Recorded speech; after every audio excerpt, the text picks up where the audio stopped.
আসসালামু আলাইকুম। দক্ষিণ রামচন্দ্রপুর সর্দারপাড়া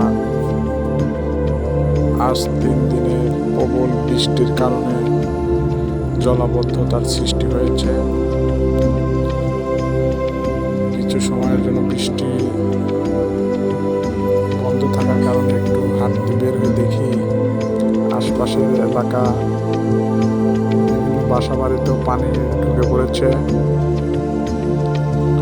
পানির কারণে তাদের চলাফেরা ব্যাহত হচ্ছে। অনেক পানি জমে গেছে। আসলে মূলত পানি বের হওয়ার রাস্তা না থাকার কারণে এই সমস্যার সৃষ্টি হয়েছে।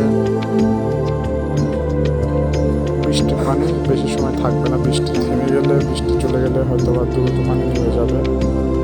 তো একটানা 3 দিন ভারী বর্ষণের কারণে এই জলাবদ্ধতার সৃষ্টি হয়েছে। এই যে আমাদের রফিক কাকার বাড়ির ডোয়া ভেঙে চলে গেছে, বুরহানদের বাড়ির ভিতরেও পানি চলে গেছে এবং মসজিদের এখানে পুরো রাস্তাটা অনেক পানিতে তুলে গেছে। রফিক কাকার বাড়ির ডোয়া চলে গেছে পানিতে।